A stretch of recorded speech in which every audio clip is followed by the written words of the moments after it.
Halo Sobat Semancil, saat ini saya sudah bersama narasumber kita saat ini, yaitu Kepala Sekolah SMA Negeri 1 Kota Cilegon, Bapak Dr. Andas Endal Sendar. Assalamualaikum Pak. Waalaikumsalam. Nah, oke, saya tanya-tanya soal pelajar Pancasila ya Pak. Nah, menurut pengertian pelajar Pancasila, menurut Bapak sendiri itu seperti apa? Bisa dijelaskan Pak? Pelajar Pancasila. Pancasila adanya di mana itu? Di Indonesia. Indonesia. Amerika nggak ya. punya, Malaysia nggak punya, gitu kan? Indonesia. Ciri khas kita berarti kan. Jadi kalau disebut profil pelajar Pancasila, pasti yang dimaksud adalah pelajar Indonesia. Pelajar Indonesia. Iya, pelajar Indonesia yang seperti apa? Ya, yang Pancasilais. Pancasila itu landasannya satu yang paling kuat itu ya, memayungi semuanya, yaitu ketuhanan yang Maha Esa. Ya, ketuhanan yang Maha Esa. Jadi pelajar Indonesia yang beriman, bertakwa kepada Tuhan yang Maha Esa, gitu, dan berakhlak mulia. Itu saja sebetulnya.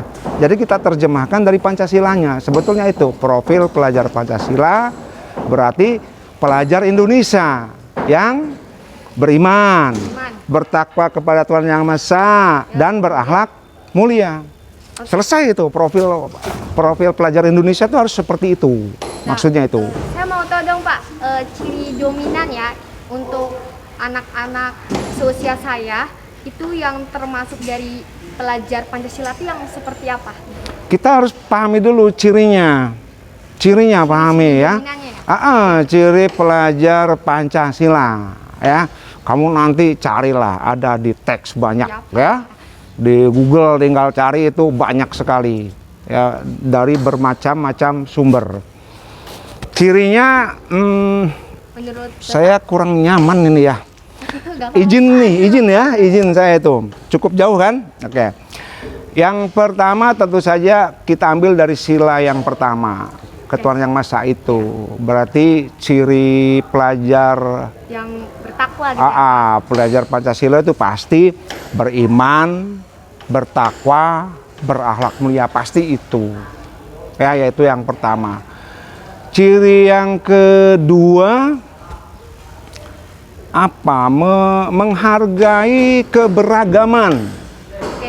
Menghargai keberagaman bukan cuma lokal, toleransi gitu ya. Bukan cuma lokal, tapi global, internasional. Itu ya, itu yang biasa mungkin lebih keren kita sebut bahasa Pancasila lah, kebinekaan.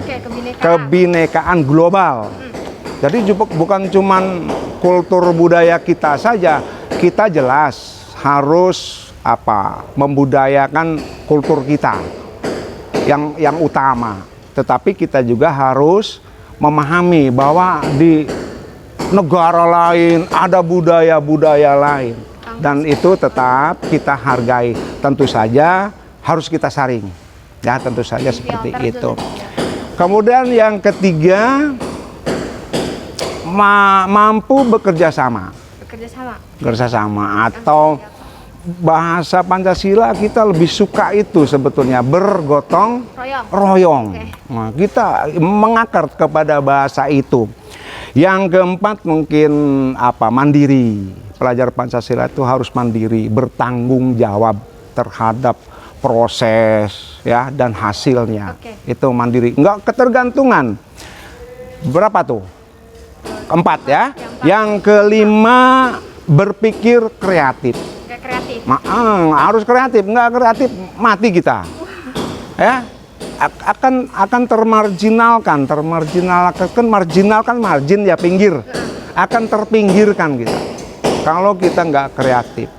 Kayak lagi begini pandemi ya sudah nggak belajar, kita tidak memanfaatkan teknologi, tapi karena kita kreatif kita manfaatkan teknologi.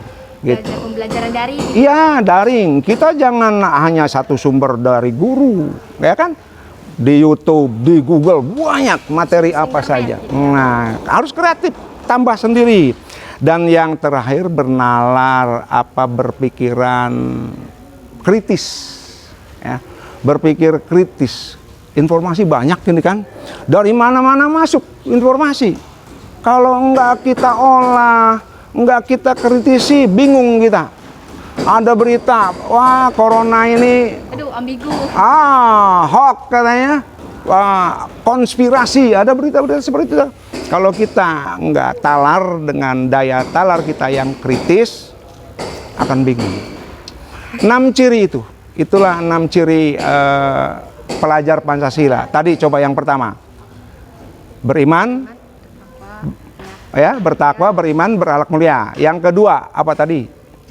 Kerjasama, bekerja sama. Berkebinekaan global. Ya, Ah? kebinekaan. Gotong royong. Royong. Keempat, mandiri. Kelima, Kreatif, kreatif. bernalar kritis. Nah, yang terakhir nggak apa-apa, itu nggak berurutan nggak ada masalah. Tapi itu merupakan satu kesatuan. Gitu maksud saya ya. Gitu. Oke, saya mau tanya dong tentang Bapak tadi sebutkan bahwa salah satu ciri dari pelajar Pancasila itu kan katanya bernalar kritis ya Pak. Nah, itu bisa digambarkan nggak tidak Pak? Seperti apa gitu? Biar kita dapat meneladani. Ya, saya paham. Tadi saya udah singgung sedikit. Informasi begitu banyak, berseliweran. Ya, berseliweran di hadap kita informasi. Tentang apa saja. Kadang-kadang yang satu dengan yang lain begitu jauh pertentangannya. Kadang-kadang mirip-mirip gitu kan, hanya diolah saya. Semua informasi yang masuk ke kita harus mampu menganalisisnya. Jadi begini, kira-kira kita akan menerima informasi kan? Atau kita mencari informasi. Informasi itu nyampe ke kita. Nah, setelah nyampe ke kita, harus kita olah. Seperti apa? Ya kita banding-bandingkan, kita kan punya pikiran sendiri. Punya pikiran sendiri, banding-bandingkan pendapat-pendapat ini. Kita banding-bandingkan. Nah, mana yang masuk akal? Mana yang sesuai dengan data? Awas, kekuatan data ini penting. Bukan katanya. Iya, katanya. Jangan katanya. Dia berpendapat, lihat latar belakangnya apa, tentang corona. Mungkin dia dokter. Tapi ternyata dokter ini sudah nggak berpraktek, izinnya dicabut, masih berpendapat tentang corona. Kompeten nggak kira-kira? Tidak kompeten, wong tidak bergerak di bidang itu, dia punya pendapat macam-macam. Nah, berarti ini kita coret sumber informasi yang kita harus waspadai, coret. Gitu. Jadi kita harus analisis siapa yang berpendapat, latar belakangnya apa, kompeten nggak dia di bidang itu. Itu harus hati-hati makanya gitu ya. Jadi sekali lagi informasi itu memang begitu banyak, kita harus memprosesnya, menganalisisnya, mendiagnosisnya dengan pikiran-pikiran kita, baru kemudian kita ambil kesimpulan gitu. Jangan katanya kemudian kita percaya, kan repot itu ya gitu. Kita harus kritis di situ dia. Oke. Kemudian yang seperti apa sih pelajar Pancasila yang salah satunya mandiri itu yang bagaimana gitu Pak? Mandiri itu sebetulnya kita ambil dari sisi tanggung jawab. Tanggung jawab, oke. Tanggung jawab mandiri itu. Kita memang harus mampu bekerja sama. Gotong royong itu bekerja sama. Ya. Misalnya kamu kerja kelompok. Nah, ada kan sering kerja kelompok. Masing-masing ini punya tugas. Udah oleh si ketua kelompok dikasih, kamu nyari informasi tentang ini, si A tentang itu, si B tentang ini. Nah, masing-masing individu kan harus bertanggung jawab. Barulah kita bisa bekerja secara bersama-sama kan. Nah, informasinya dari mana? Ya nyari sendiri. Itu namanya mandiri. Enggak nanti, tolong sih cariin ini. Wah, itu ketergantungan. Tergantung gitu ya. Ketergantungan. Kita harus mandiri. Mandiri di situ tentang kita harus bertanggung jawab lah dengan dalam proses, dalam mengambil kesimpulan, dalam perbuatan. Ya, jangan nanti ada kekeliruan. Wih, ini kekeliruan bersama nih, harusnya begitu kan? Itu malah langsung nuduh, kamu sih nyari informasi. Itu bukan begitu sepertinya ya gitu. Jadi dalam mandiri di sini sebetulnya lebih kepada kalau menurut saya kita harus bertanggung jawab gitu ya gitu. Nah, saya kan nih sebagai pelajar nih ya Pak. Nah pasti kita pada saat pandemi saat ini saya melakukan pembelajaran secara daring kan. Nah hal apa gitu, kegiatan apa untuk mempelajari menjadi pelajar Pancasila tuh hal apa yang kita lakukan gitu Pak? Semua masuk di situ. Semua ciri yang disebutkan tadi ada 6 masuk di situ. Harus kita lakukan. Bahwa pelajar Pancasila itu beriman, bertakwa dan berakhlaknya. Lakukan. Lakukan itu. Oh, apalagi lagi pandemi begini. Iya kan? Lakukan ibadah, berdoa, lakukan itu. Itu pelajar Pancasila, nggak panik. Nggak panik, kita pahami ini kekuasaan Tuhan. Kalau saya Islam, saya akan menyebut ini kekuasaan Allah. Allah yang maha besar, semua ketetapan Allah. Nah, itu namanya tawakal kepada Allah.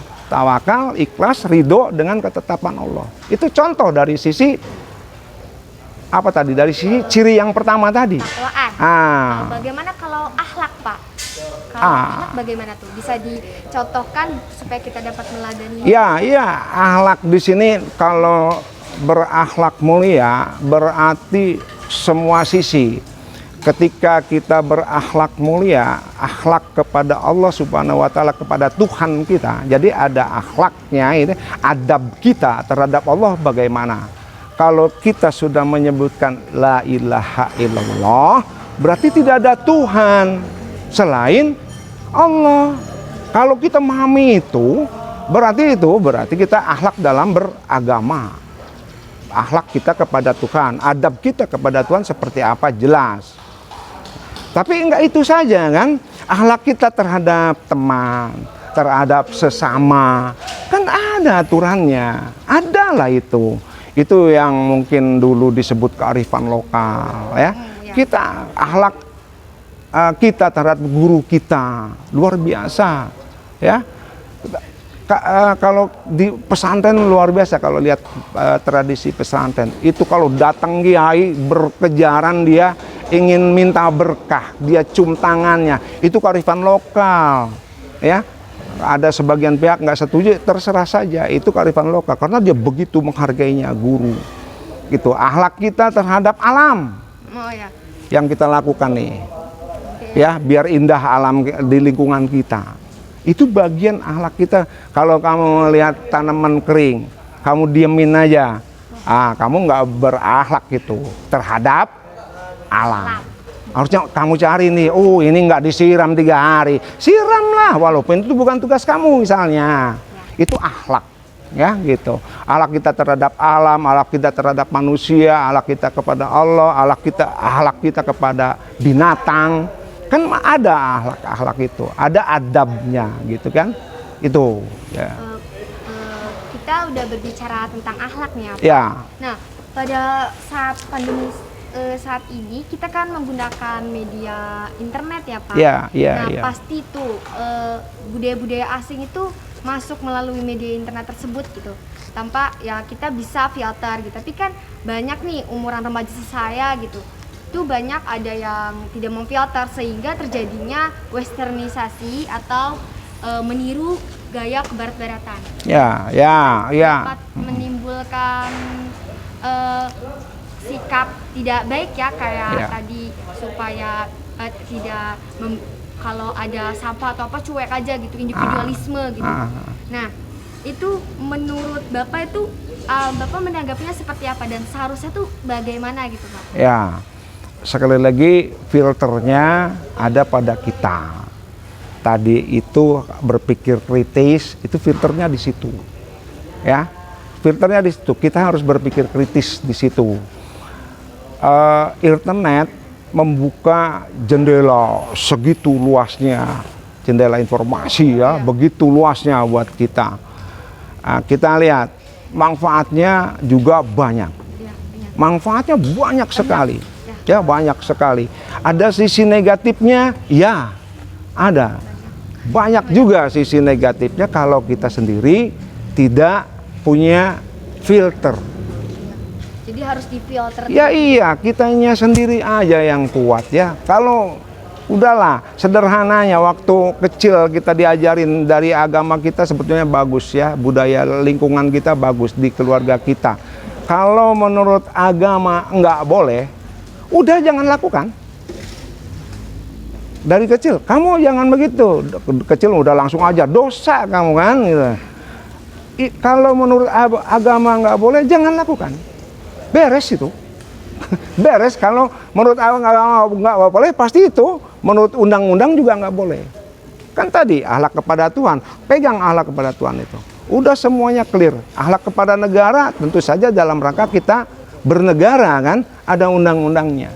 Jadi kalau agama nggak boleh, pasti oleh negara nggak boleh. Filternya itu saja. Jadi harus dari diri kita sendirilah, ya. Nggak bisa. Kadang-kadang memang godaan itu begitu besar. Yang seharusnya nggak kita tonton, kita tonton. Akhirnya nyandu.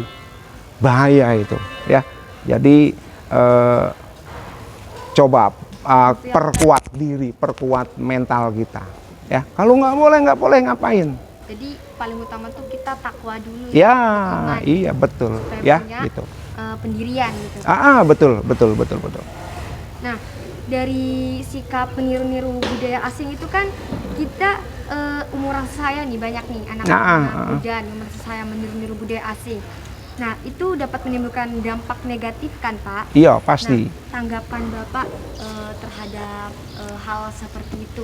Iya, informasi itu begitu terbuka, kita tidak bisa mencegah informasi nggak bisa masuk dari pintu mana saja dia, ya, dicegah dari sini akan masuk dari sini. Jadi sekali lagi itu memang ada, ya, kitanya sendiri. Lagi-lagi kita untuk itu. Untuk seusia kamu ini memerlukan orang yang lebih dewasa untuk menasihati kamu, membimbing kamu. Orang yang lebih dewasa itu bisa orang tua kamu di rumah, kakak-kakak kamu di rumah yang sudah punya pengalaman itu kan. Di sekolah ya guru-guru kamu. Di lingkungan ya ada ustadz, ada kiai. Itulah filter kita untuk menasihati, untuk membimbing gitu. Kamu nggak bisa. Memang kamu masih seusia gini, masih perlu orang yang lebih dewasa untuk membimbing kamu. Kadang untuk memarahi kamu. Jangan sedih kalau dimarahi orang tua. Jangan sedih. Orang tua kamu, guru kamu memarahi kamu tuh justru kamu harus terima kasih. Sebab orang tua nggak ikhlas kalau kamu didiamkan, akhirnya kamu akan menjadi manusia yang menyimpang gitu. Ya, makanya orang tua tuh kadang-kadang saking sayangnya seperti itu, kadang marah kepada anaknya, tapi marah di sana karena kamu kalau didiamkan akan terjerumus kamu. Makanya stop kamu, jangan ke situ, itu tuh jurang. Kadang-kadang keras kan memperingatkannya. Hati-hati, kalau kamu teruskan di sana tuh jurang, kamu akan tenggelam. Gitu. Sama dengan guru, kadang-kadang marahnya keras sekali dia kan. Kadang-kadang merasa, karena dia merasa kalau kamu didiamkan, kamu akan terjerumus. Maka stop sini aja. Ini selangkah lagi kamu masuk itu jurang. Nah gitu. Ya gitu. Ya gitu. Oke. Per saat ini kan pembelajaran daring pasti menggunakan internet ya kan? Ya pasti. Nah, sedangkan internet itu adalah salah satu pengaruh paling besar adanya westernisasi gitu Pak. Nah, bagaimana sih Pak supaya karena kita menggunakan media internet untuk pembelajaran daring, tetapi kita tidak melakukan westernisasi? Gitu. Ya, ini berulang lagi kan ke pertanyaan yang tadi. Pemerintah sebetulnya begitu konsen ya, beberapa kali sudah memberikan bantuan berbentuk kuota ya ke masing-masing pelajar gitu. Tentu saja tujuan pemerintah itu untuk pembelajaran, bukan untuk yang lain-lain. Nah, kalau di sana digunakan untuk yang lain-lain berarti itu penyimpangan. Gitu. Sekali lagi, hal seperti itu, media seperti itu kita nggak bisa kontrol. Sekolah nggak bisa kontrol 100%. Ya, kita hanya sekali lagi terus-terusan mengingatkan kamu. Jadi gunakan internet secara bijak. Ya, sesuai kebutuhan. Jangan coba-coba buka-buka, udahlah ya. Yang menurut kita memang diperlukan saja, kita nyari informasi tentang pelajaran, tentang apa kan, gitu. Kalau itu bisa kamu, jadi sekali lagi kata kuncinya gunakan informasi itu, internet itu dengan bijak, gitu. Itu saya kira ya. Jadi kita menggunakan internet pada pembelajaran daring saat ini, kita harus sebijak mungkin ya Pak? Iya. Sesuai dengan kebutuhan, itu aja. sesuai dengan kebutuhan. Yang nggak kamu perlukan, ngapain kamu buka-buka? Gitu ya, gitu. Baik, terima kasih atas jawabannya ya Pak. Oke. Nah, Siapa namamu? Dini Kamilia Pak. Siapa? Dini Kamilia. Panggilannya? Dini. Dini. Oke, makasih Dini. Salam. Ya. Sekian dari pembicaraan kita kali ini. Terima kasih. Wassalamualaikum warahmatullahi wabarakatuh. Waalaikumsalam warahmatullahi wabarakatuh.